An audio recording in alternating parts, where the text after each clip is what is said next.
Sir आप mute है। Okay, चलो very good morning to all of you and welcome back. आजकल याद ही नहीं रहता है म्यूट और उसका, है ना। एक्चुअली यहाँ पे सेटअप तो देखा होगा, थोड़ा लैपटॉप ये सब बड़े सारे अरेंज करना पड़ता है। घर में क्या होता है ना कि ऑलरेडी सेटअप बना हुआ, तो बस अपने अपने जगह पे रख दो तो फटाफट स्टार्ट हो जाता है। और यहाँ पे थोड़ा सा यहाँ से तार लाना पड़ता है, तो वहां से इंटरनेट वायर, तो ये वो। घर में तो वाईफाई से तो चलता है, तो पता नहीं चलता है ना। चलो, we were discussing about ray optics. हम लोग कर्व रिफ्रैक्शन कर रहे थे, तो कर्व रिफ्रैक्शन के ऊपर हम लोग डिस्कशन कर रहे थे, तो उसी पे मैं एक क्वेश्चन देने वाला हूँ, ठीक है ना। तो पहले उसी को करते हैं, बट बिफोर दैट एक दो जने मैसेज किए थे मुझे कि रिगार्डिंग सिलेबस एंड ऑल, तो मैं थोड़ा सा पहले सिलेबस के बारे में बता देता हूँ, है ना। हाफ ईयर की जो सिलेबस होगा,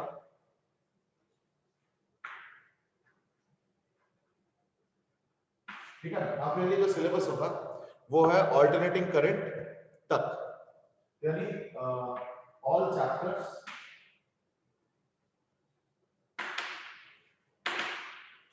टिल AC, और EM वेव्स नहीं है, ये ध्यान रखना। तो EM वेव्स नॉट देयर, नहीं है, ठीक है। यानी सारे चैप्टर्स है till alternating current. Okay, EM waves actually alternating current के बाद वाला चैप्टर है, तो वो नहीं, ठीक है। That's all. चलो, so let's start. Good morning messages from Parth, Ariyant, Bhavya is asked about deleted syllabus file. ठीक है, ठीक है। Deleted syllabus file मैं आज सेंड कर दूंगा।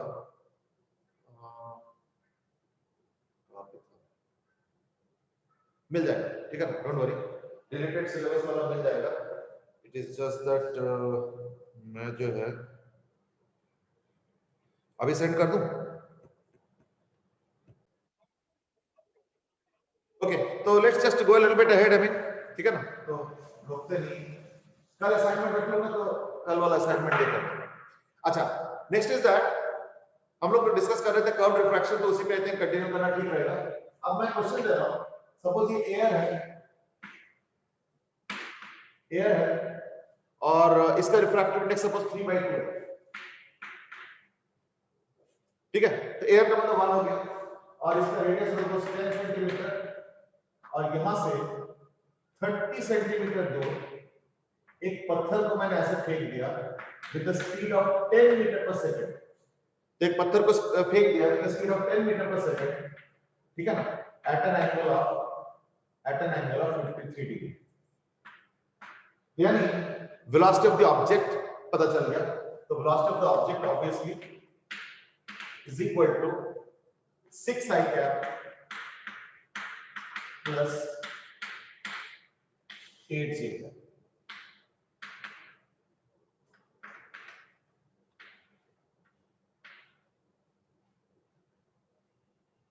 ठीक है, is equal to 6 i cap plus 8 j cap।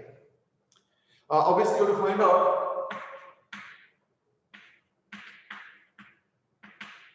velocity of the image. The question is find out the velocity of the image. चलो जल्दी करो।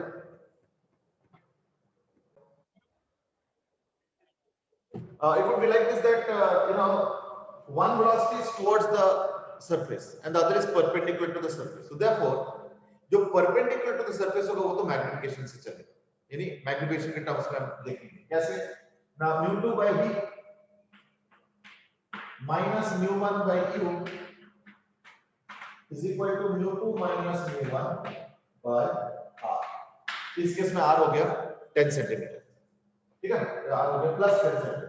ये कर्वेचर इधर है तो सेंटर इधर होगा, और ये इंसिडेंट रे है तो देयरफॉर वो डायरेक्शन पॉजिटिव होगा, तो इससे r प्लस, यानी 3/2v is equal to, ये हो गया half 1/20 minus 1/30 is equal to 1/60, यानी v r by 60 into 3/2 यानी 90 सेंटीमीटर, ठीक है। तो therefore v is equal to 60 into 3/2 यानी equal to 90 सेंटीमीटर, ठीक है। That's all. अब इससे v आ गया, अब इससे क्या निकालेंगे ना, मैग्निफिकेशन। तो मैग्निफिकेशन कैसे आएगा, v by u, v by u, okay, into mu1 by mu2, then 1 upon 3 by 2, 2 by 3. So that is equal to minus of 2. तो मैग्निफिकेशन आ गया -2.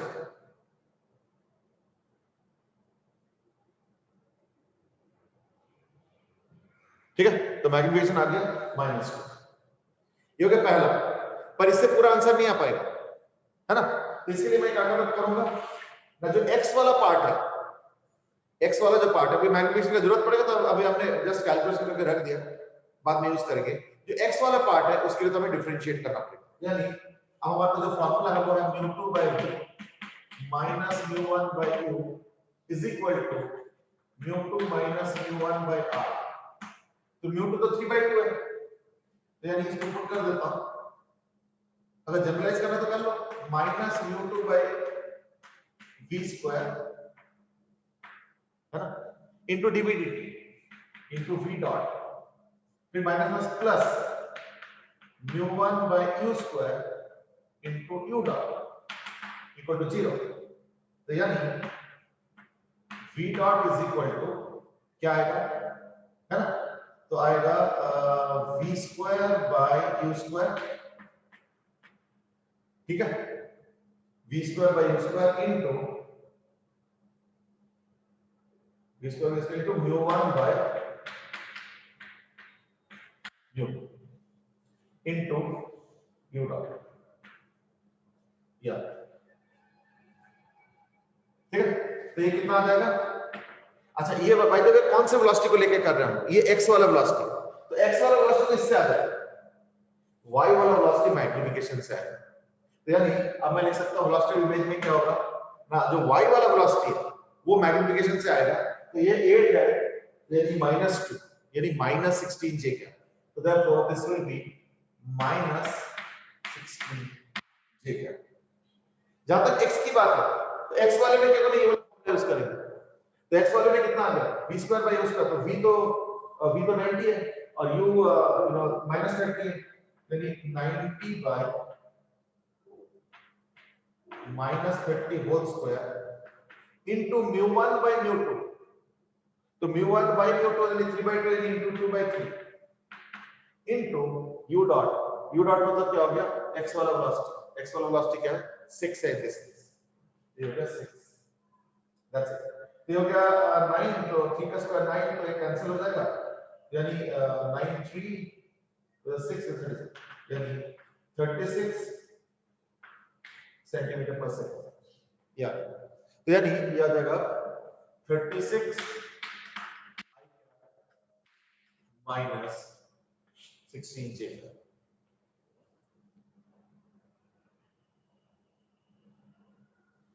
ठीक है. देव, तुमने जो आंसर्स दिए वो तो अलग है वैसे तो. यू आर गिविंग 16 एंड 81 आ रहा है.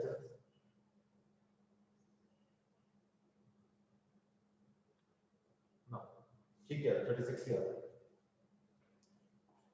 ठीक है, एक बार चेक कर लो आंसर सब लोग. यानी 36 आई कैप, ये आई कैप वाले के साथ किया मैंने, और जे कैप वाला -2 के साथ -16 जे कैप. अब देखो, एक बार इमेज का वेलोसिटी आ जाता है ना, then you can find out velocity of image with respect to object, है ना, image with respect to the surface वगैरह वगैरह. तो अगर वी आई ओ निकालना है तो क्या होगा, velocity of image with respect to object, तो क्या होगा, दिस माइनस दिस, यानी 30 I cap minus 24 J cap. और ये वेलोसिटी आ गई, और ऊपर वाला पे वेलोसिटी के बीच. अब देख लो अच्छे से, कैलकुलेशन अलग है. जो आंसर्स आ रहे हैं मुझे, मेरे पास वो अभी आंसर सही नहीं है, तो कोई नहीं, एक बार चेक कर लो. I hope you got it. ठीक है, तो यानी y वाला जो है मैग्निफिकेशन से मल्टीप्लाई करेंगे, और x वाले के लिए वो डिफरेंशिएशन वाला रूल आता है, and that is this one. तो इसको एज अ फार्मूला ट्रीट कर सकते हो. देखो,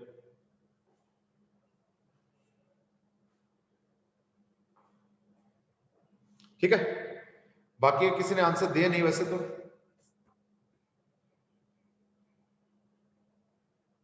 बहुत कम लोग आंसर देते हैं सॉल्व करके कि टाइप कौन करे। कुछ लोग तो शायद सॉल्व भी नहीं करते होंगे, बट जो लोग करते हैं उनमें से तो टाइप कौन करे वाले भी कुछ होंगे, आई एम श्योर, है ना। बट इस बार तो टाइप भी बहुत कम किए। चलो, I think that's it, that's the end of the discussion. Let's move on to something else, and that is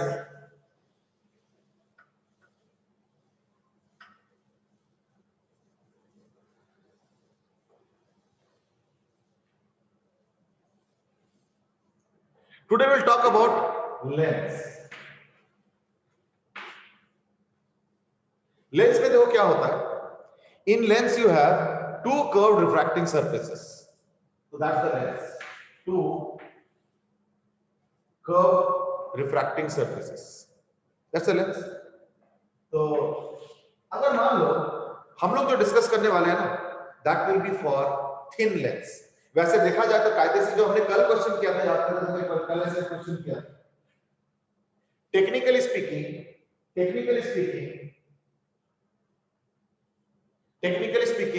even this is a lens, ठीक है, technically speaking even this is a lens. लेकिन ये जो lens है ये thick lens है, ये जो लेंस है ये थिक लेंस है, तो देखो इसका तो मैकेनिकल स्टडी है। कैसे? पहले इसका रिफ्रैक्शन निकालो जो कल हमने किया था, फिर उसका इमेज आएगा, वो इमेज फिर अगले के लिए ऑब्जेक्ट बनेगा, फिर इसका, यानी दो बार क्वेश्चन को सॉल्व करना। That is what is the thick lens. So this can be considered as a thick lens. हम लोग लेकिन जो आज डिस्कस करेंगे that is for thin lens, तो हम लोग इसमें डिस्कस करने वाले हैं और थिन लेंस। थिन लेंस का मतलब क्या है कि उसका जो बीच का मोटापा है, थिकनेस है, that we can neglect. So the thickness is very small, your thickness we can call it as T as such, no issues, कह सकते हैं। अच्छा, ऐसे केस में देखो क्या होगा ना, मान लो पहले इधर तुम्हारा μ1 है और इसका रेडियस r1, इसका r2 और इसके अंदर का जो रिफ्रैक्टिव इंडेक्स है वो है μ2, यानी μ1 बाहर का लेंस के मटेरियल का μ2, इधर वाला रेडियस r1, इधर वाला r2 और यहाँ पे ऑब्जेक्ट रखा, ठीक है ना। अब मैं क्या करता हूँ, इस ऑब्जेक्ट के लिए पहला रिफ्लेक्शन कहां पे होगा, ये r1 वाला रेडियस पे, तो देयरफॉर रिफ्रैक्शन 1 में हम क्या इक्वेशन लिखेंगे ना, रिफ्रैक्शन 1 में लिखेंगे μ2 by v1 इसलिए क्योंकि ये पहले रिफ्रैक्टिंग सरफेस की वजह से इमेज जो बन रहा है उसका v1 माइनस μ1 by u, तो μ2 by v माइनस μ1 by u is equal to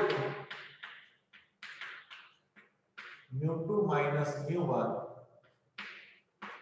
upon r1, ठीक है। अब ध्यान से सुनो, अगर मैं अब सेकेंड रिफ्रैक्टिंग सरफेस देखता हूं, अगर मैं सेकेंड रिफ्रैक्टिंग सरफेस देखता हूं तो रिफ्रैक्शन 2, तो क्या होगा, ये जो v1 बना है, मान लो ये ऐसे करके ऐसे बन गया सपोज v1, सपोज अगर ये v1 है मान लो, in that case second refraction के लिए जो ऑब्जेक्ट डिस्टेंस होगा वो क्या होगा, v1 minus t। लेकिन अगर मान लो तो सेकेंड वाले के लिए object distance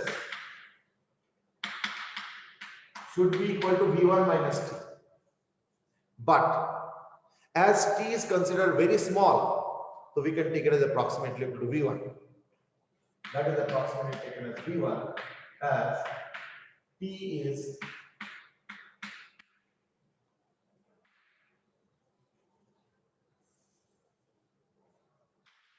as t is very small, यानी थिकनेस को हमने बहुत कम कर लिया, तो क्योंकि थिकनेस कम है तो जब उसको नेग्लेक्ट कर दिया, the thickness is very small, neglect कर दिया।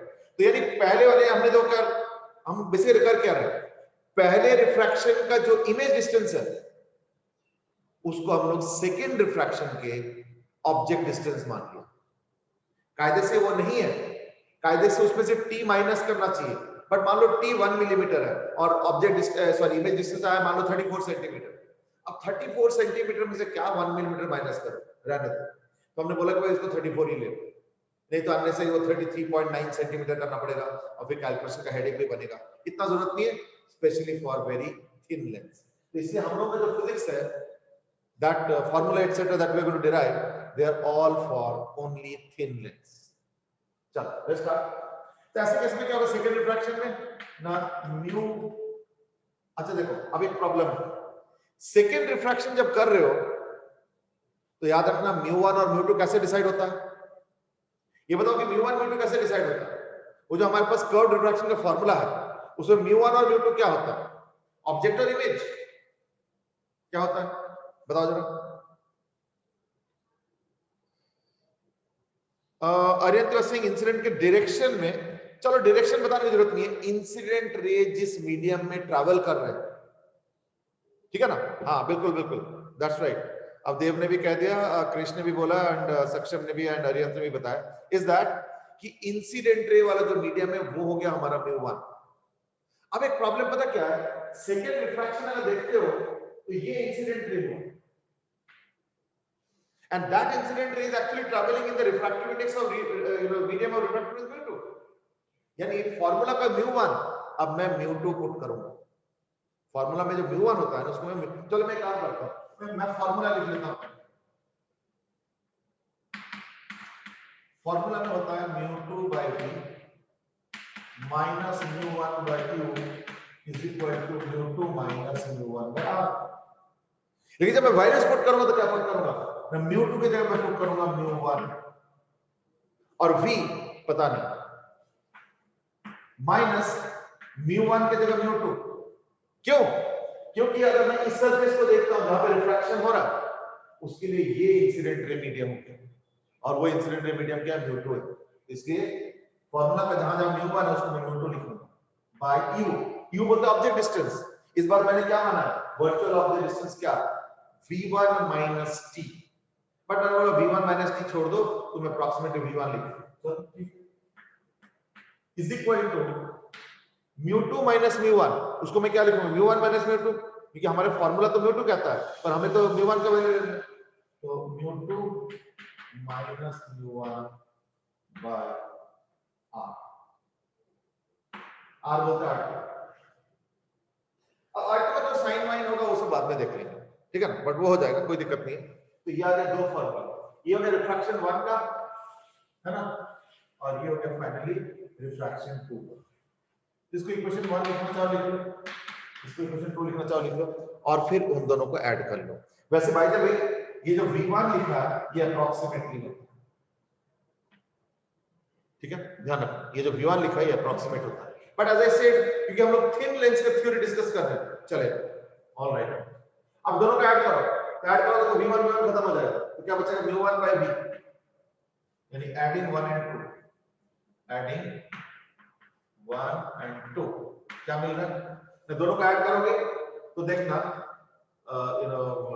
μ2 by v1 खत्म हो गया, इधर μ2 by v1 कैंसिल हो गया, तो बचा क्या μ1 by v minus μ1 by q is equal to, अब एक काम करो, एक तो μ2 minus μ1 और एक यहाँ पे μ1 minus μ2 है, तो कोई बात नहीं μ2 minus μ1 कॉमन है, ये हो जाएगा 1 by r1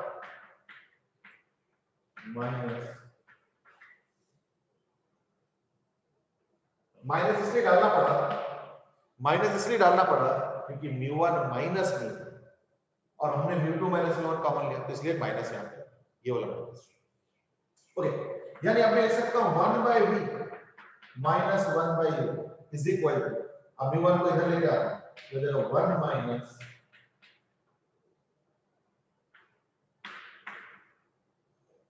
μ1 by μ2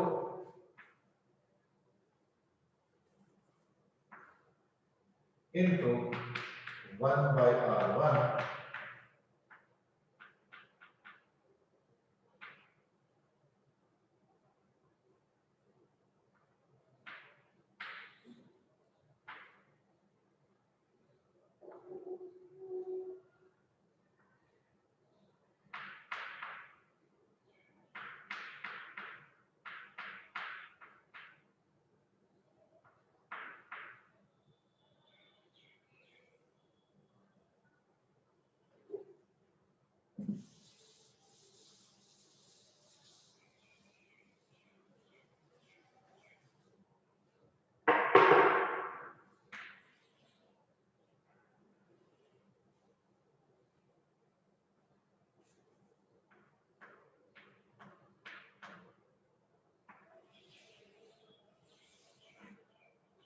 अब सुनो, यही होता है लेंस मेकर्स फॉर्मूला। ठीक है, कुछ कुछ कमेंट्स आए हैं, कृष्ण ने दिया, देव ने दिया और अरियंत ने बताया भी, इसी को हम लोग बोलते हैं लेंस मेकर्स फॉर्मूला। और क्लास 10th में तुम लोग पढ़ते थे 1/v minus 1/u equal to 1/f, तो ये एक्चुअली वो 1/f, ये एक्चुअली वो 1/f है। इसी को सिंप्लीफाई कर देते हैं, सिंप्लीफाई दिस इज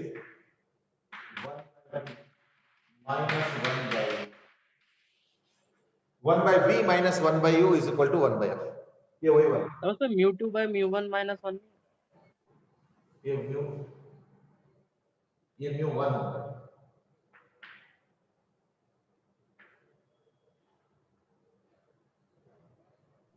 तो mu2 by mu1 minus 1 है। हाँ ठीक ठीक, यानी ये हो जाएगा mu2 by mu1 minus 1। ठीक ठीक है, क्योंकि हमने mu1 से डिवाइड किया, बिल्कुल सही बात है। यानी mu2 by mu1 minus 1 into this। अच्छा, अब मेरा एक सवाल है यहाँ पे, is that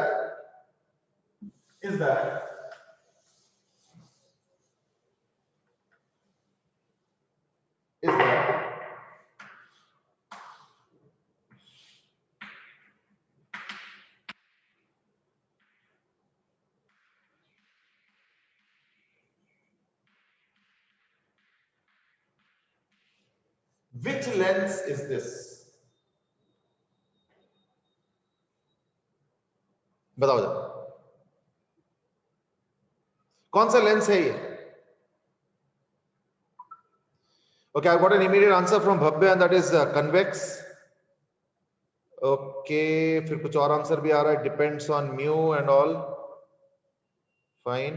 और कोई आंसर?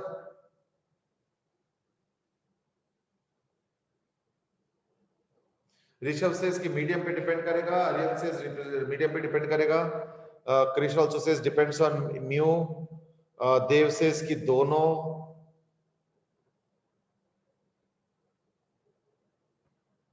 चलो ठीक, दैट्स राइट। एक्चुअली क्या है,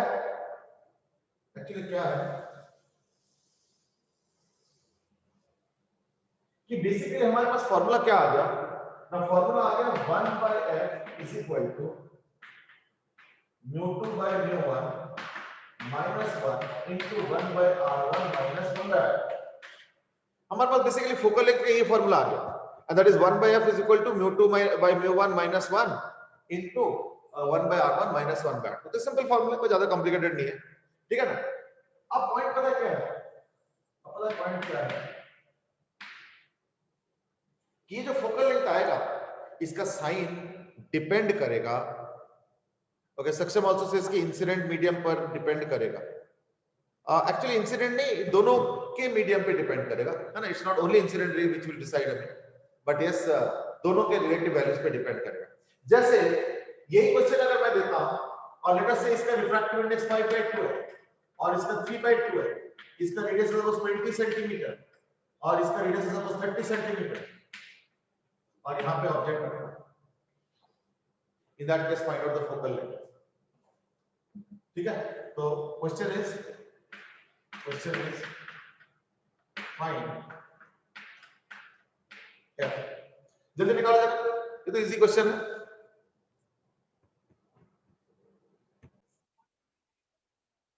already got a quick answer but उन्होंने बोल दिया कि नहीं ये मिस्टेक है इसमें, चलो कोई बात नहीं। Bhavya has given an answer, Parth has given an answer, ये -150 करके, चलो I am just about to give away, इसके पहले और थोड़ा कैलकुलेशंस कर लो।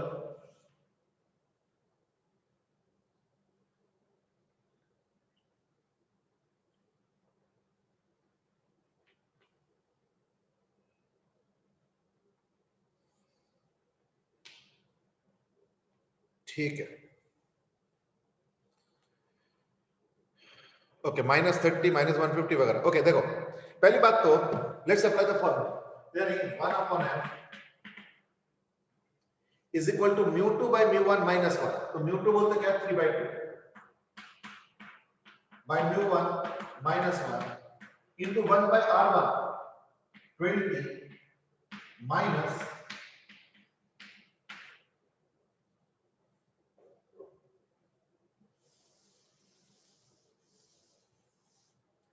अगर मैं इसका एलिमिनेशन करता हूं तो मेरा केस क्या है, ये अगर 3/5 -1 2 तो कैंसिल हो गया, तो 3/5 -1 मतलब -2/5, यानी माइनस ऑफ 2/5 इनटू ये क्या आ रहा है 1/30 प्लस तो ये होंगे 60 और अगर 3 + 2 है ना, तो 3 + 2 5, तो 5 cancel is equal to minus of 1/30, यानी फोकल लेंथ आ गया इक्वल टू, याद करके देखो मैंने एक चीज बताया था इस दैट कि फोकल लेंथ ही डिसाइड करता है कि एक इसका नेचर क्या होगा, कन्वर्जिंग लेंस होगा या डाइवर्जिंग लेंस होगा। तो विच लेंस इज दिस पूछा है ना, तो या तो कन्वर्जिंग होगा या तो डाइवर्जिंग होगा, तो कौन सा होगा, ये लेंस कौन सा होगा, कन्वर्जिंग या diverging? Krish is right, Krish is right.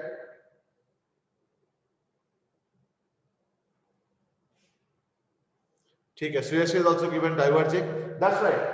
तो क्या बोलेंगे, as f is negative hence it is a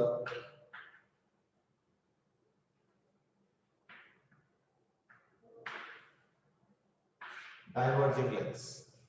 Now you might say कि ये डाइवर्जिंग का मतलब कैसे हो सकता है ना, ये इसका रे डायग्राम पता कैसे होगा, अब मैं इसका रे डायग्राम बना रहा हूं, अब तो वैल्यूज वगैरह पता चल गया ना, इसका रे डायग्राम मालूम है कैसे होगा, ऐसे मान लो यहाँ पे एक ऑब्जेक्ट है, तो इंटरेस्टिंग बात मालूम है क्या है, एक रे ऐसे जाएंगे और डाइवर्ज करेंगे, निर्मल सर ने ये कैसे कर दिया, ये तो रे ऐसे जाने के बाद ऐसे हो जाना चाहिए था ना, ऐसे, see this is what you are adjusted to in class 10, but ऐसे नहीं होता है, ये डिपेंड करता है फोकल लेंथ के साइन के ऊपर, और जरूरी नहीं कि फोकल लेंथ ऐसे होगा या वैसे होगा, इट कैन बी एनीथिंग। तो देयरफॉर इस पर्टिकुलर केस में क्योंकि फोकल लेंथ नेगेटिव है, नेगेटिव का मतलब होता है डाइवर्जिंग लेंस, पॉजिटिव का मतलब होता है कन्वर्जिंग लेंस, इसको याद रखना, F positive means converging lens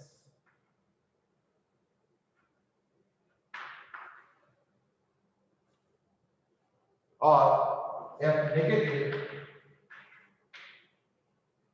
means diverging lens.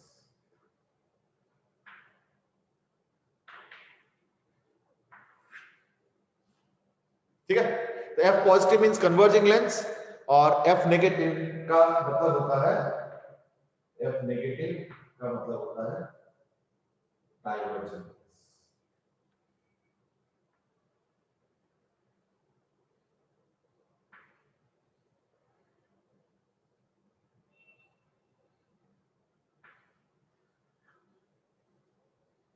ठीक है, तो इस केस में डाइवर्जिंग लेंस का मतलब है कि फोकल लेंथ नेगेटिव आ रहा है, इसलिए इसका डायग्राम ऐसे होता है, और एक तो रे ऐसे स्ट्रेट जाते हैं,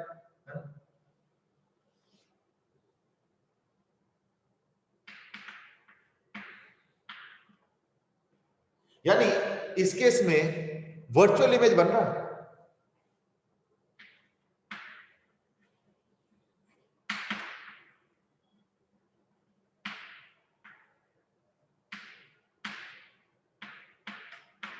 ये ऑब्जेक्ट आ गया और ये image, you can see now, so we will see that there is a virtual image being formed, जबकि I am sure converging lens में तुम तो एक्सपेक्ट कर रहे होंगे यू नो रियल इमेज, ये अगर वाकई कन्वर्जिंग होता फिर ऐसे रहेगा,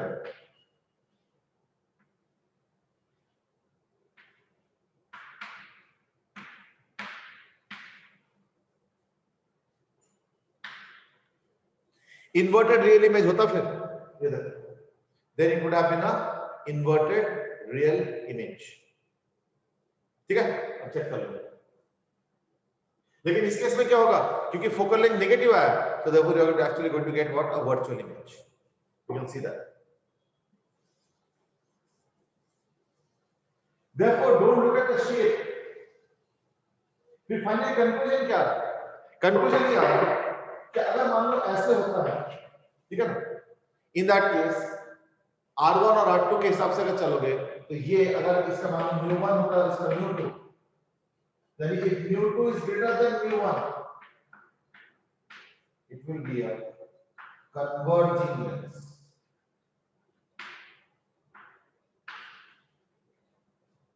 and obviously mu2 less than mu1 will be a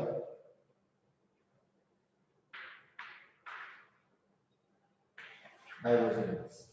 उसके पीछे रीजन है, रीजन इज दैट अगर इस टाइप का शेप लेते हो ना तो चाहे ऑब्जेक्ट इधर रखो चाहे ऑब्जेक्ट इधर रखो, हमेशा देखना 1/r1 - 1/r2 हमेशा पॉजिटिव हो।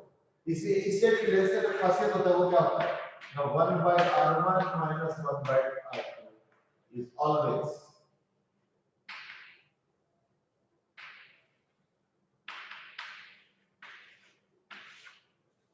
So 1/r1 - 1/r2 is always what ना पॉजिटिव क्वांटिटी।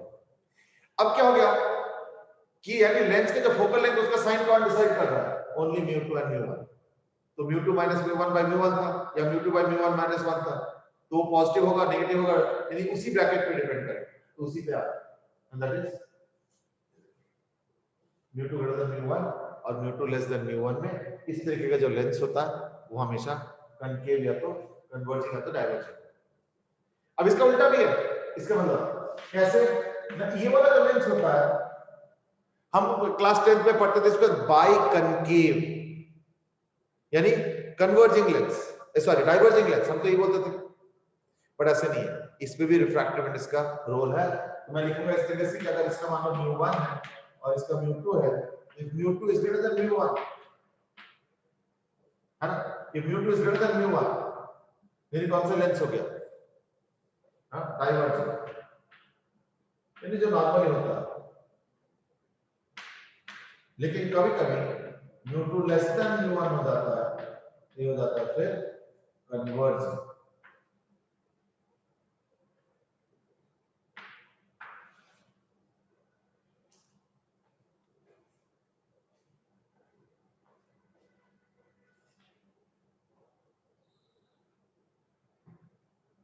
अच्छा इसका खासियत क्या है, नहीं इसका देखना चाहे r1 इधर ले लो चाहे r1 उधर ले लो, इससे कोई फर्क नहीं पड़ता। इसका देखना 1/r1 - 1/r2 हमेशा नेगेटिव है, लेकिन इसका मैं इतना ही कह सकता हूं and that is 1/r1 minus 1/r2 is always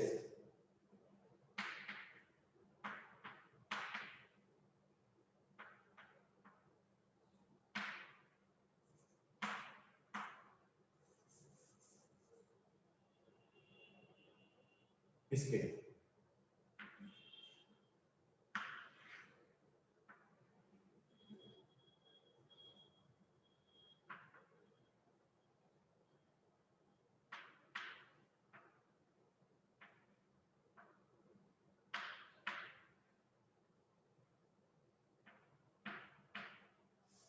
I think that's it. So therefore that's more or less a summary कि कब कौन सा लेंस कन्वेक्स होगा और कब कौन सा कनकेव होगा। But I have one last question and that is, suppose ये लेंस है, ये R1 या R2 and R1 is not equal to R2.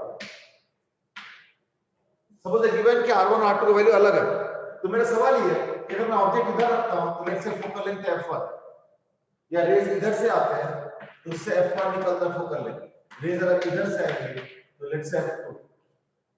अभी बताओ, और ये mu1 as usual and this is mu2। Now you tell me, ये बताओ कि फोकल लेंथ अलग आएगा या सेम आएगा। एक तरफ से f1 है एक तरफ से f2, यानी अगर इंसिडेंट इधर से आ रहा है तो उसका जो फोकल लेंथ है वो f1, और अगर इंसिडेंट इधर से आ रहा है तो f2। तो तुमको बताना है f1 और f2 के बीच का relation, find relation between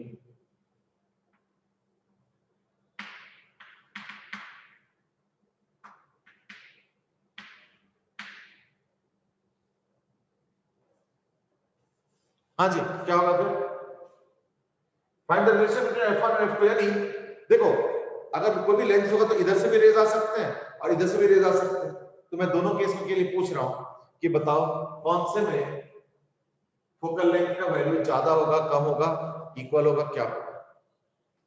okay, भव्य से इसकी इक्वल होगा, आर्यन से इसकी नेगेटिव ऑफ ईच अदर होगा, क्रिश से इसकी सेम होगा। ओके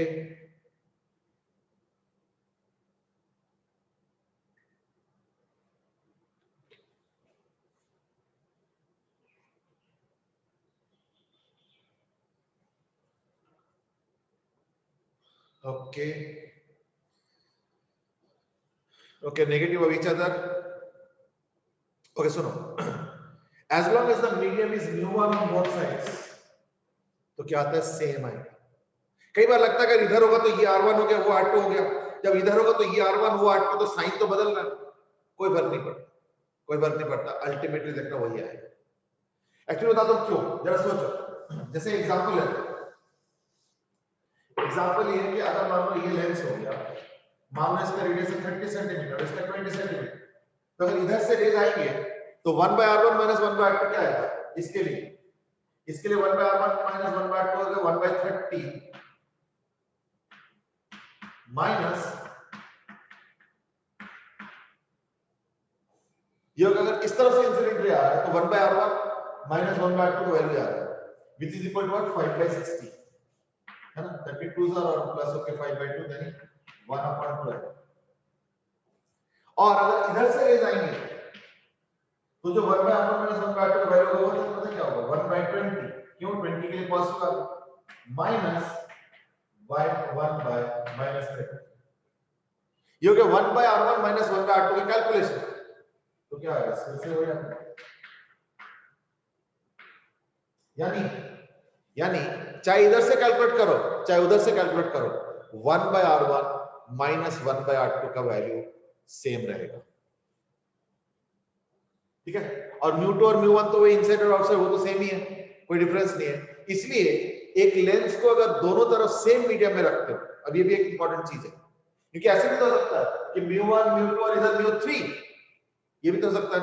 मैं उसकी बात नहीं कर रहा. तो मैं इसको इस तरह से लिखूंगा that if a lens is kept such that refractive index is seen on both sides of lens, then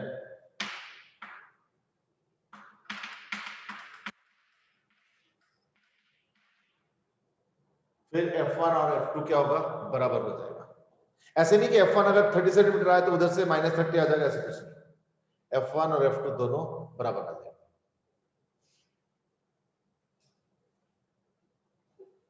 ठीक है. तो यानी आधे आधे जने अलग अलग लिखे थे. Ariyadhan has written negative of each other और Bhavya and Chris has written same होंगे. एक्चुअली देखो क्या है कि करेक्ट आंसर क्या हुआ? फिर दोनों ही हुआ. डिपेंड ऑन द सिचुएशन है ना. अगर दोनों का रिफ्रैक्टिव इंडेक्स सेम है दोनों तरफ, दो मीडियम अगर है, मान लो लेंस के अराउंड दो मीडियम और दोनों का रिफ्रैक्टिव इंडेक्स सेम है, तब तो कोई दिक्कत नहीं. इधर से करो उधर से करो, देखना फोकल लेंथ सेम आएगा हमेशा. ठीक है. ये चीज और क्वेश्चन में मोस्टली इसी तरीके से आएंगे.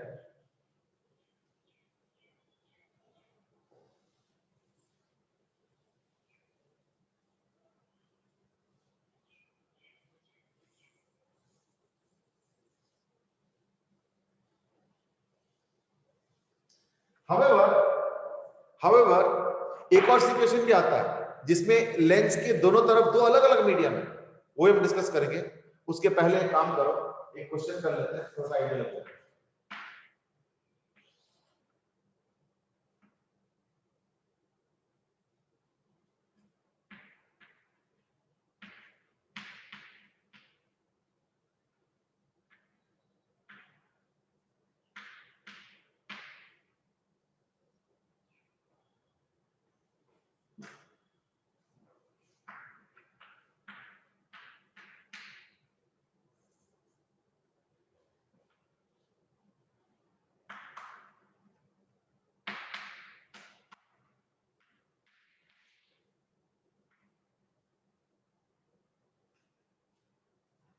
यहाँ पे पॉइंट ऑब्जेक्ट को मैं 10 सेंटीमीटर से दौड़ा रहा हूं एट 50 सेंटीमीटर और इसका रिफ्रैक्टिव इंडेक्स 3/2, इसका 1, ये 20 सेंटीमीटर, ये 50 सेंटीमीटर.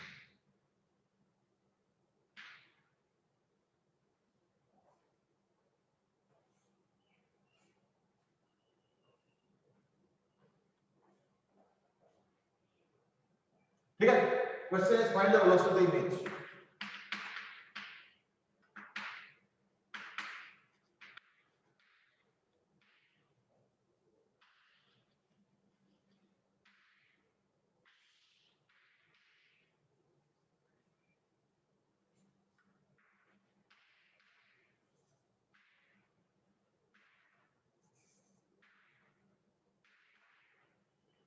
इमेज का वेलोसिटी निकालना है।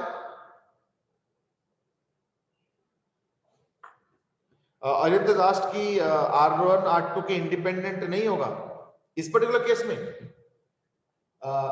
नहीं हो पाएगा क्योंकि लेंस के फोकल लेंथ पे तो डिपेंड करेगा ना, और फोकल लेंथ R1 R2 पे डिपेंड करेगा, इसलिए लेंस का देखो फोकल लेंथ कहीं मेंशन नहीं, ये 20 और 30 दे रखा है, तो यानी इसमें जो है वो कैलकुलेट करने पड़ेगा, रेडीमेड फोकल लेंथ नहीं, but after calculation you will find out the velocity of the image.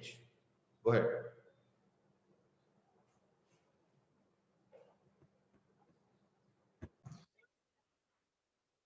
देखो इसका भी टेक्निक तो वही है, ऐसे कोई अलग से तो है नहीं, मतलब वही है कि 1 by v minus 1 by u equal to 1 by f, यानी 1 by v square into v dot with a minus sign, और ये माइनस में प्लस हो जाएगा, plus 1 upon u square into u dot is 0, यानी v dot हो जाएगा equal to v square by u square into u dot।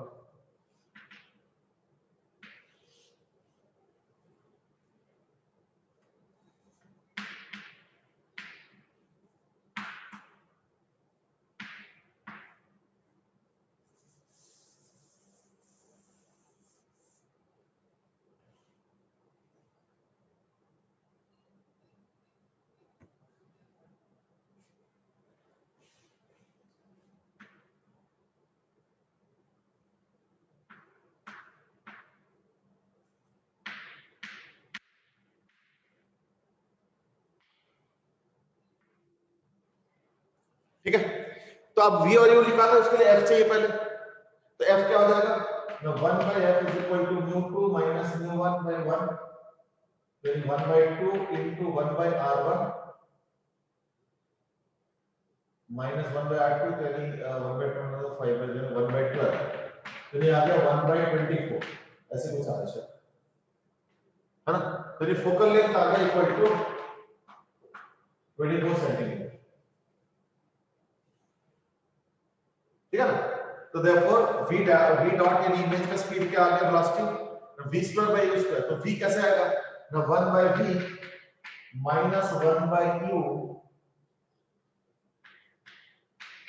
is equal to 1 by f, so 1 by 24, यानी 1 by v is equal to 1 by 24 minus 1 by 50, तो 50 और 24 ना 12,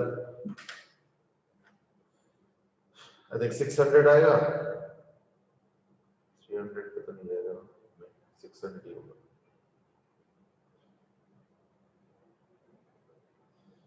तो 600 और 24 का हो जाएगा 25, ठीक है, माइनस 12, तो कंप्लीट यानी 13 by 600 यार, ठीक है ना, यानी v आ गया 600 by 13, तो इसको एक्सप्रेस कर देते हैं 600 by 13 into u मतलब 1 by 50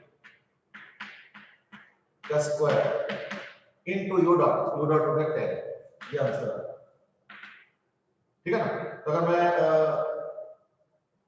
वो कर देता हूँ, क्या बोलते हैं 13 और माइनस, ठीक है, यानी हो गया 12,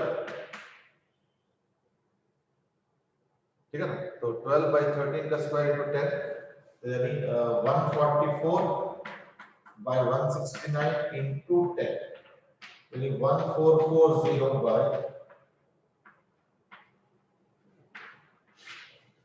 हाँ तो ऋषभ, आई थिंक ऋषभ का आंसर यही आया था शायद, अच्छा अब तो कई लोगों ने 8.5 दे दिया, तो ये 8.5 के आसपास ही आ रहा है, 1440 by 169 वही आ रहा है, हाँ वही 8.52, बिल्कुल सही, ठीक है, आर्यन सोम श्रेयसी आप सबका 8.5 आ गया, दैट्स अराउंड अप्रॉक्सीमेटली 8.5 सेंटीमीटर पर सेकंड, तो ये तमाम यूजेस हो रहा है मतलब, है ना, और आगे बढ़ते हैं, अब हम एक काम करते हैं, सपोज एक लेंस लेते हैं, उसको स्प्लिट कर देते हैं, तो लेट्स सी व्हाट हैपेंस, यानी बेसिकली बात कर रहे हैं हम लोग इस बार स्प्लिट लेंस, यानी लेंस को तोड़ दिया, और फिर यूज कर रहे हैं कैसे? लेट अस से मैंने लेंस लिया, ऐसे लेंस लिया और उसको तोड़ दिया आधा आधा। कैसे तोड़ा वो भी देख लो, बीच में से एक स्लाइस किया सो दैट, और अब क्या किया मैंने, एक लेंस को यहां रखा, एक लेंस को यहां रखा with the separation of 20 centimetre each, और ये जो फोकल लेंथ है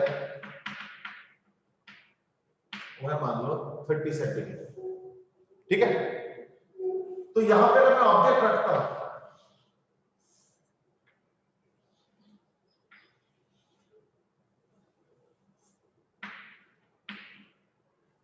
तो question is how many images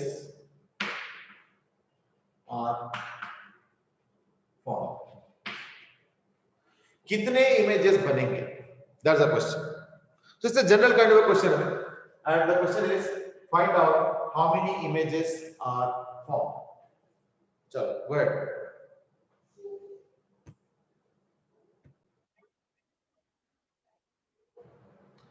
Okay, Dev has given कि एक ही इमेज बनेगा. Shreyasi says कि if u from the lens is greater than 60 then 3 images, otherwise 2 images. मैंने फोकल लेंथ दे रखा है 30 सेंटीमीटर, ठीक.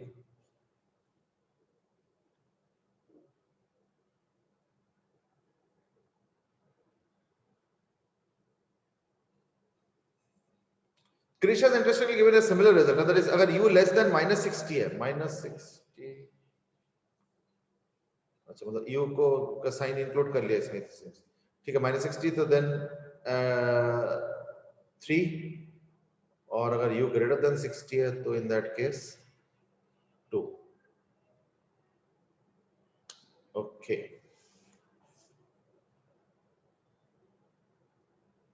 ठीक है, एक काम करते हैं, पहले इसका एनालिसिस करते हैं for real image, sorry real object. ध्यान रखना, रियल ऑब्जेक्ट का जो इमेज है ना वो लेंस के सेंटर यानी 0 से लेके f तक नहीं बन सकता. सॉरी, रियल अगर ऑब्जेक्ट है तो दैट केस इमेज जो है लेंस से लेके फोकस तक नहीं बन सकता. अब जरा समझो क्यों. क्योंकि अगर तुम लेंस का एनालिसिस करोगे ना तो ये f, ये 2f इधर से, तो अगर मान लो यहां पे रखते हो तो दैट केस क्या होगा, इमेज बनेगा इधर. कहां पे? अगर यहां पे रखते हो तो देखना इमेज बनेगा यहां, ये हो गया 1 1. अगर ऑब्जेक्ट यहां रखते हो तो देखना इमेज बनेगा यहां, तो 2 2 हो गया. और अगर ऑब्जेक्ट को इंफिनिटी पे रखते हो 3 3 का मतलब हो गया इंफिनिटी बेसिकली, है ना? तो इन दैट केस क्या होगा, ये यहां पे है 3, इंफिनिटी पे होगा तो वहां वेरी स्मॉल होगा, डिमिनिश्ड होगा वगैरह, तो वो सब तो अपने आप देखेंगे. मैंने फिर भी एक इमेज ड्रॉ कर ही दिया, मतलब डिमिनिश्ड बना दो, बट उससे क्या फर्क पड़ता. तो यार 3 माइनस बाय द वे ये f हो गया, ये 2f हो गया, और ये तो पूरा इंफिनिटी तक जाएगा. अच्छा, ऑन द अदर हैंड अगर मान लो ऑब्जेक्ट को यहां रखोगे 4 या ठीक लेफ्ट ऑफ द फोकस है, बस फोकस से थोड़ा सा इस तरफ, थोड़ा सा इस तरफ, इन दैट केस क्या होगा, ये इंफिनिटी पे चला जाएगा 4. Have you noted one thing, have you noted one thing कि रियल ऑब्जेक्ट के लिए इमेज 0 to f बनेगा ही नहीं. So if the object is real, then no image is formed between 0 and plus f. So for a real object, no image is formed between 0 and plus f. Plus F पे कब बन रहा है, जब object infinity पे है. Object जब infinity है तब जाके वो एफ पे बन रहा है, एफ पे. पर अदरवाइज एफ के और 0 के बीच में कोई इमेज नहीं बनेगा. Now this is significant. क्यों? क्योंकि देखो इस पर्टिकुलर केस में पता क्या है, मैक्सिमम 3 इमेजेस हो सकता है, पर कब? एक इसका इमेज तो होगा ही होगा, एक इसका इमेज तो होगा ही होगा. चलो उस पर तो कोई शक नहीं है. इसलिए उसमें कोई दिक्कत भी नहीं। तो अगर मान लो ये देखते हो तो एक इमेज इसके वैसे होगा, एक इमेज इसके वैसे होगा, चलो ठीक है। That is not what we are discussing. What we are discussing is that कि अगर एक इमेज यहां बन जाता है, अगर बनता है, तो दैट केस ये खुद एक इमेज हुआ, और इसका जो इमेज होगा वो तो चलो होगा ही होगा, और साथ में ये ऑब्जेक्ट बन जाएगा। ये जो पहला इमेज है ये खुद एक ऑब्जेक्ट बन जाएगा अगले वाले लेंस के लिए, और फिर एक और इमेज बन जाएगा ऐसे करके। तो इन दैट केस तो I1 I2 और एक इसका कहीं बनेगा, पता नहीं कहां। फिर तो 3 इमेज का चांस है। पर 3 इमेज कब बनेगा? तो 3 इमेज तब बनेगा, 3 इमेज तब बनेगा अगर एक इमेज बिटवीन 0 एंड 20 बने, पर इसका फोकल लेंथ क्या 30 है, इसका फोकल लेंथ क्या 30 है। इसलिए अगर रियल ऑब्जेक्ट देखते हो, इन दैट केस 2 इमेजेस बनेंगे। कैसे ना, एक इसका निकाल लेंगे ऑब्जेक्ट डिस्टेंस, तो पता ही चलेगा दिया रहेगा, कुछ ना कुछ तो दिया रहेगा, और एक और ऑब्जेक्ट डिस्टेंस में क्या होगा 20 ऐड कर लो तो उससे भी निकलेगा, और फिर फाइनली इमेज I2 और I3 कुछ ना कुछ आ जाएगा।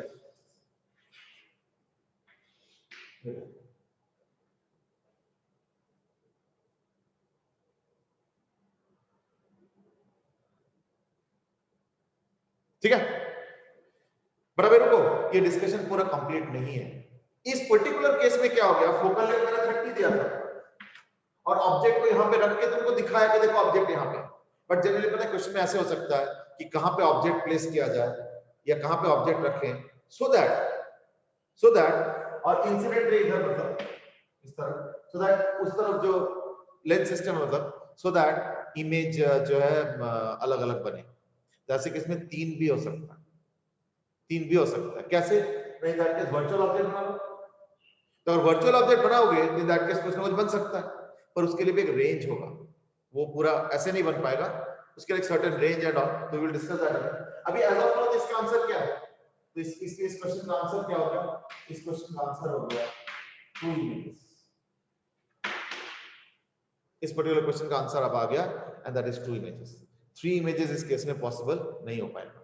बट हां, मान लो ये 20 की जगह मान लो 50 सेंटीमीटर कर दो, इन that case 3 images may be form. नहीं मतलब अब क्या हो गया मे बी, आप तो डिपेंड करेगा वो कहां पे, वो कहां पे डिपेंड करेगा। मान लो वो ऐसे है कि इसका जो इमेज है वो इसको पार करके बन रहा है, इसको पार करके बन रहा है, मान लो इस लेंस को पार करके बन रहा है, फिर तो थर्ड इमेज नहीं बन पाएगा। तो it will not depend on depend on you also, that means object को तुमने कहां पे रखा। तो देयरफॉर इस पर्टिकुलर सिस्टम में depending on the position of the object, depending on the position of the object, इस पर्टिकुलर क्वेश्चन में 3 आंसर्स तक हो सकता है, क्योंकि इस बार मैंने डिस्टेंस को बढ़ा के 50 सेंटीमीटर कर दिया, which is greater than the focal length of the lens and that is 30 centimetre.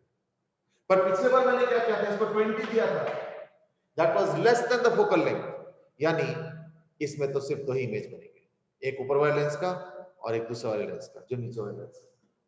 ठीक है, that was a theoretical discussion. I think after this we'll have a discussion on the practical side also, but that would be like tomorrow. तो कल हम लोग इसको discuss करेंगे। क्रिश, तुमने जो डिटेल आंसर दिया है ना क्रिश, उसके ऊपर हम लोग जो है ना कल इसको टेक ऑफ कर लेते हैं कि कौन से रेंज में क्या क्या होगा and all. Let's take that up little later on and that is tomorrow. ठीक है ना, इसको हम लोग जो है कल डिस्कस कर लेंगे। ठीक है, कि अगर मान लो डिस्टेंस f से ज्यादा होता है तो क्या क्या क्या चीजें होंगे, और अगर f से कम होता है तो क्या क्या चीजें होंगे। Those are things that will be starting to discuss tomorrow. ठीक है, या नहीं कल छोड़ दो कल एक मे बी हाँ एक एसी का असाइनमेंट बताया था ना 2, तो एक एसी का असाइनमेंट है तो वही कर लेते हैं तो कल, है ना, क्योंकि एसी तो सिलेबस में भी है तो थोड़ा बहुत प्रैक्टिस भी हो जाएगा न्यूमेरिकल, इज इट? चलो ठीक है, कल वही करेंगे फिर। आज के लिए इतना ही। Have a good day, will carry on, bye bye.